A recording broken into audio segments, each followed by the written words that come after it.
Hello everyone, and welcome back to another episode of Timeline Divergence. I am your host, The Drifter, and in this series, we explore the ultimate what-ifs of history, uncovering the lost technologies, forgotten civilizations, and parallel realities that could have been. Today, we are stepping into a world where the foundations of human architecture never crumbled into the dust of the Dark Ages. Imagine a hypothetical modern reality in the year 2026 where the very bones of our civilization are practically immortal. Picture a sprawling, interconnected global metropolis where the massive highways do not crack under the immense, unyielding pressure of daily transit. Instead, every single time a torrential rainstorm washes over the city, the colossal bridges and the intricate road networks actively heal their own microscopic fractures. Imagine a worldwide infrastructure where endless maintenance crews and collapsing overpasses are nothing but a distant memory. In this alternate timeline, the soaring skyscrapers and the monumental coastal seawalls are not built to last a mere 50 years before requiring catastrophic repairs. They are forged to stand eternal, directly echoing the staggering strength of the ancient monuments of Rome. When humanity commands a material that grows fundamentally stronger the more it is battered by the violent forces of nature, the entire concept of temporary construction simply ceases to exist. We would no longer build our sprawling cities just for the next generation. We would design them to witness the next millennium. The geopolitical map, the global economy, and the very psychology of human ambition would be profoundly transformed by the sheer permanence of our environment. This is not a fantasy plucked from the pages of a science fiction novel. This is a terrifyingly plausible reality born from a single, undeniable chemical mastery that once existed on this earth. But let us pull away from that alternate vision and return to the fragile, crumbling reality of the present. Look at the modern infrastructure that surrounds us today. We construct massive highway overpasses and soaring skyscrapers using steel-reinforced Portland cement, a material that begins to silently degrade the moment it is poured into a mold. Within a mere 40 to 50 years, the hidden iron skeleton inside the concrete reacts with moisture.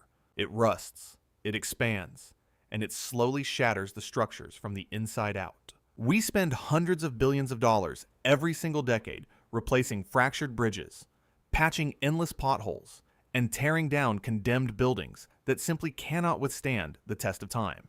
Now look back across the centuries and confront a staggering historical anomaly. Consider the breathtaking Pantheon in the heart of Rome, standing completely intact for nearly 2,000 years. If you step inside the massive dome on a quiet morning, the air is heavy and distinctly cool, untouched by the blistering heat of the city outside.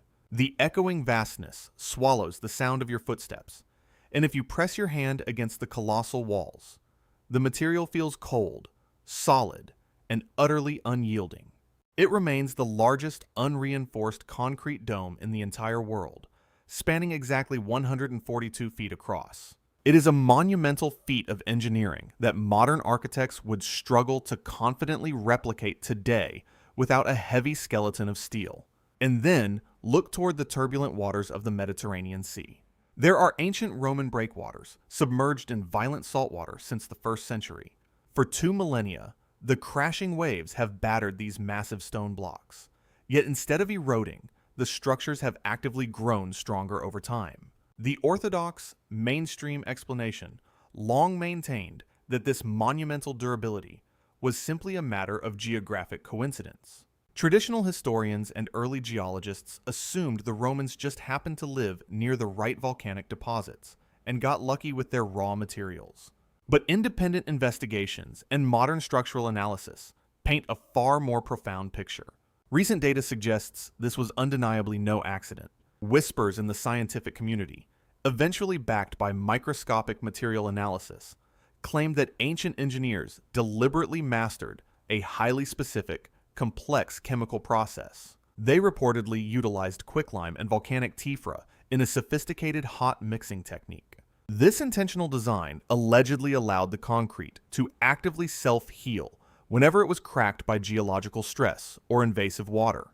While these rumors of a highly classified, ancient architectural guild lack complete official verification, the physical evidence remaining on our coastlines is undeniably haunting. But let us conduct a grand thought experiment. What if these whispers were entirely true? If this brilliant chemical mastery was a conscious, heavily documented science, rather than a lucky geographical anomaly, let us travel back to the exact moment the timeline fractured. Let us assume the ancient engineers knew exactly the immortal power they held in their hands. Why did humanity lose this monumental technology? We do not need to look for a malicious cover-up, a shadowy secret society, or a greedy corporate conspiracy. The loss was a tragic, logical consequence of human limitation and systemic collapse. In the 5th century, as the Western Roman Empire began to rapidly fragment under the weight of political instability, the immense, highly organized maritime trade routes were completely severed. The specific volcanic ash required for the self-healing concrete, found near the Bay of Naples, could no longer be safely or reliably transported across the collapsing borders of Europe. Furthermore, the centralized engineering guilds dissolved as their wealthy patrons vanished.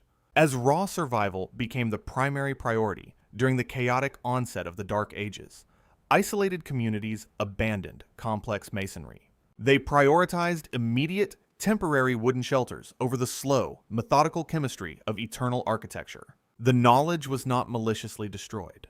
It was simply buried under the desperate necessity of finding immediate shelter from a collapsing world. The fragile systems of the past were terrified of the encroaching chaos, and the formula for eternal cities quietly faded into the shadows of forgotten history. If the knowledge of eternal architecture never faded, the fundamental chemistry of our civilization would be radically different today. Recent data published by researchers at the Massachusetts Institute of Technology reveals the staggering precision behind this ancient science. The process relies entirely on a technique known as hot mixing. Instead of merely combining cold water with cement and sand, the original architects introduced raw, highly reactive quicklime directly into the mixture alongside specific volcanic ash, known as tephra. This aggressive chemical reaction created extreme heat, forging tiny, calcium-rich structures called limeclasts, distributed perfectly throughout the final material. In our current timeline, these clasts were mistakenly dismissed as poor mixing by early historians. But if the timeline remained unbroken, modern engineering would recognize them as the ultimate defense mechanism. When a microscopic fracture inevitably forms from seismic stress and rainwater seeps into the crack, it hits the reactive limeclasts. A profound chemical reaction instantly begins. The calcium dissolves, flows into the empty space, and recrystallizes as calcium aluminum silicate hydrate. The concrete literally stitches its own wounds shut within a matter of weeks, sealing the fracture before it can threaten the structural integrity of the building. In this hypothetical present, every single foundation, every supporting pillar, and every towering skyscraper possesses an autonomous biological immune system. We would not rely on fragile steel rebar that inevitably rusts and expands. We would rely on a living mineral lattice. The entire discipline of structural engineering would not be focused on delaying inevitable decay. It would be focused on feeding the concrete the exact mineral compounds it needs to survive and adapt to its environment for thousands of years. To feed this eternal infrastructure, the entire global supply chain would undergo a monumental reorganization. In our current reality, nations wage wars over access to fossil fuels and iron ore. In this alternate 2026, the geopolitical map is dictated by the control of dormant volcanoes and massive deposits of reactive tephra. The ring of fire spanning across the Pacific Ocean would become the most intensely guarded and highly valued economic zone on the planet. Massive oceanic freighters would not carry oil. They would carry millions of tons of refined volcanic ash from the coastlines of Japan, the islands of Indonesia, and the historic Bay of Naples. The mining industry would evolve into a highly specialized geological harvest, carefully extracting the exact isotopic composition of ash required to trigger the self-healing properties. A worker stands beneath the blistering, oppressive heat of the midday sun, pouring the heavy, churning mixture into a wooden trench. The sharp, chalky smell of volcanic dust fills his lungs as the immense thermal reaction of the hot quicklime burns the air, radiating an intense, suffocating warmth against his sweat-soaked skin. This immense global effort to transport volcanic material would foster an entirely different maritime network. The colossal cargo ships navigating the oceans would be state-subsidized, protected by international treaties, because the raw materials they carry are the literal lifeblood of the global human habitat. The trade routes established by the ancient maritime empires would have never dissolved. They would have simply scaled up, evolving from wooden merchant vessels to immense autonomous cargo fleets, all dedicated to moving the precise geological ingredients required to ensure the human race never has to rebuild its cities. If infrastructure is designed to heal itself indefinitely, the entire modern economic model of continuous maintenance completely collapses. Look at our current cities, where armies of contractors, repair crews, and heavy machinery operators rely entirely on the constant degradation of public roads and bridges. The global construction repair industry generates hundreds of billions of dollars every single year. In a reality where concrete self-repairs after a heavy rainstorm, this entire economic sector simply does not exist. There is no planned obsolescence in the foundation of society. Governments would no longer bleed their annual budgets dry, attempting to patch thousands of miles of crumbling highways. The heavy taxation currently justified by the endless necessity of infrastructure repair would be entirely reallocated. The undeniable financial surplus generated by simply not having to rebuild the same bridge every 50 years would be staggering. This massive capital would inevitably be redirected toward pure, unyielding expansion. The economy would not be cyclical, trapped in an endless loop of building, decaying, tearing down, and rebuilding. Instead, the economy would be strictly cumulative. Every dollar spent on a new structure is a permanent investment in the human footprint. Companies that currently manufacture fragile Portland cement and rust-prone steel rebar would have either adapted centuries ago or faded into total obscurity. The massive industrial complexes would instead focus entirely on developing new specialized additives to make the eternal concrete cure faster, or adapt to extreme radiation, forever leaving behind the obsolete business model of profiting from inevitable collapse. This cumulative economy would profoundly transform the daily, physical reality of ordinary human life. In our restricted timeline, urban planning is constantly hindered by the terrifying disruption of maintenance. Entire city blocks are shut down. Subterranean subway tunnels are closed for months due to water damage, and the flow of millions of citizens is choked by the constant need to reinforce failing structures. If the timeline fractured and the ancient methods prevailed, the concept of a construction delay would be deeply foreign to the modern citizen. Subterranean transit networks would be bored directly through bedrock and lined with the self-healing material. Even if the local water table shifted, or an underground river breached the tunnel walls, the moisture would only serve to activate the dormant lime clasts, sealing the breach automatically. The tunnels would remain perfectly dry and intact for millennia. Above ground, the architectural philosophy would shift from lightweight, glass-heavy towers to immense, monolithic structures. Cities would physically resemble towering mountain ranges, carved by human hands. Because the foundations could theoretically hold limitless weight without degrading over centuries, skyscrapers would not just be tall. They would be incredibly massive, housing entire vertical ecosystems. A citizen in this reality would walk through a city feeling a haunting sense of permanence. The apartment building they live in would be the exact same structure their ancestors inhabited 500 years ago, perfectly preserved, silently repairing its own microscopic scars every time the winter snow melted against its ancient, unyielding walls. With the inland cities standing as eternal monuments, human ambition would inevitably look toward the most volatile and dangerous environments on Earth. The most staggering advantage of ancient marine concrete is that it does not just survive saltwater, it requires it to achieve its ultimate strength. When the volcanic ash reacts with the violently corrosive seawater, it forms a rare mineral called tobermorite. This causes the concrete to literally grow, expanding its crystalline structure to lock the aggregate stones even tighter together. In our reality, the ocean is the ultimate destroyer of coastal infrastructure. In the alternate timeline, the ocean is the architect. Nations would no longer fear the rising tides or the brutal storm surges. The geopolitical map would aggressively expand directly into the violent coastlines. We would witness the construction of massive, artificial peninsulas jutting miles into the turbulent oceans. Entire island nations that currently face the existential dread of being swallowed by the sea would instead build colossal, submerged seawalls that actively feed on the punishing waves to reinforce their own strength. The boundaries between land and sea would be permanently conquered. Coastal cities would not retreat from the water. They would build vast floating districts anchored by indestructible tethers to the ocean floor. The violent, untamable oceans would be heavily domesticated, transformed into stable real estate. Global superpowers would continuously redraw their borders, claiming vast territories of the shallow continental shelves, entirely confident that their massive marine foundations would only grow more invincible with every passing century.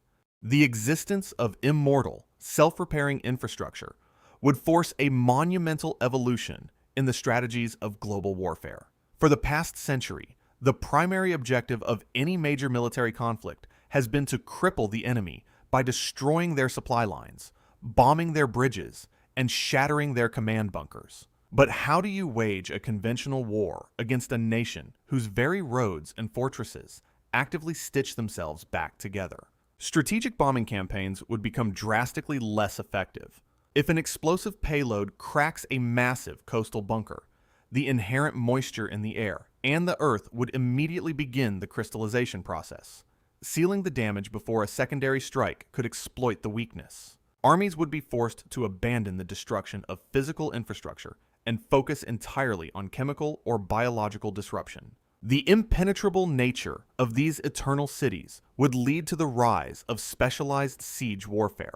Militaries would develop highly advanced, localized chemical weapons designed specifically to neutralize the calcium reactions within the concrete, attempting to artificially age the material. Conversely, defending nations would build colossal, continuous defensive walls along their borders, echoing the ancient fortifications of history, but scaled to a staggering, modern magnitude. These walls would not be mere symbols. They would be unyielding mountains of engineered stone, constantly absorbing the rain to maintain their perfect structural integrity. The cost of physical invasion would become so staggeringly high that global conflicts would likely shift away from territorial conquest, moving entirely into the realms of economic blockades, cyber warfare, and the psychological manipulation of the populations living safely behind their indestructible, immortal barricades. Living entirely surrounded by this indestructible architecture would trigger a profound psychological metamorphosis within the human species. Currently, we exist in a throwaway culture. We are subconsciously conditioned by the fragility of our environment to accept that nothing lasts. We buy appliances that break in 5 years. We drive on roads that crumble in 10, and we accept that the physical world is temporary. But if a society is raised inside cities that have stood completely unchanged for thousands of years, the collective human attention span would drastically expand. The modern scientist leans close to the heavy microscope, the cold metal of the lens barrel pressing lightly against their cheek.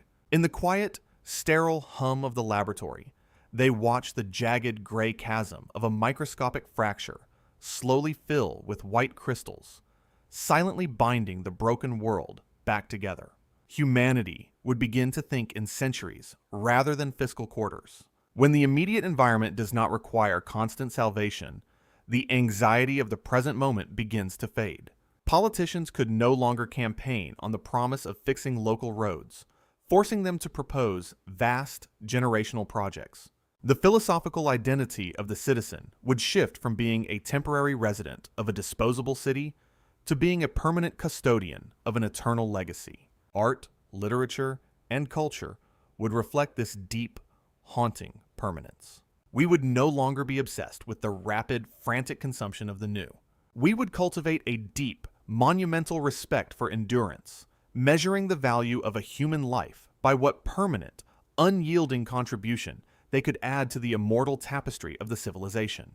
This generational mindset, combined with an invincible building material, would inevitably push humanity toward its ultimate technological peak. Once the continents and the coastlines were fully mastered, the cumulative economy would turn its vast, unspent resources toward the most extreme environments in the universe. The deep ocean floors, currently a terrifying realm of crushing pressure, would become the next frontier. Using the advanced marine concrete that thrives in deep, cold salt water, engineers would cast colossal, self-sustaining pressure domes deep within the Mariana Trench. These abyssal cities would be completely insulated from the surface climate, offering a permanent refuge for humanity regardless of what happens to the atmosphere above.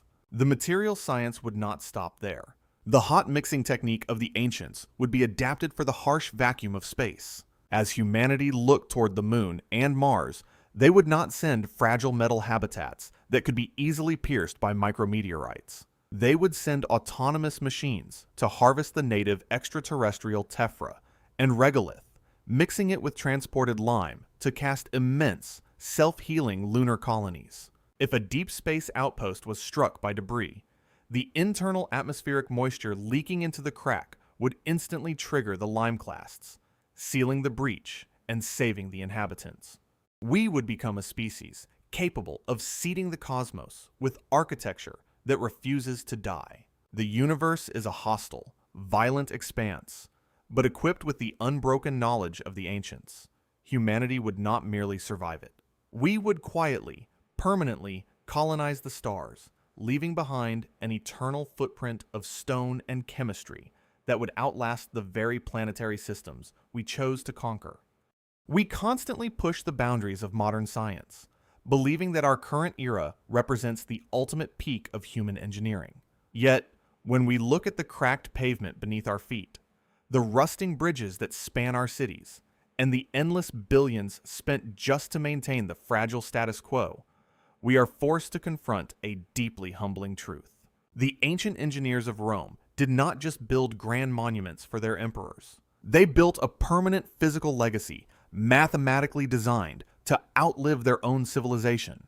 We must ask ourselves if our relentless pursuit of mass production and planned obsolescence has actually blinded us to the profound strength of patience. We might not lack the raw genius to elevate humanity to those eternal heights. We might have simply inherited a fractured timeline where the fragile systems of the past were entirely overwhelmed by the chaos of a collapsing empire, forcing our ancestors to abandon their greatest chemical achievements in the desperate name of immediate survival.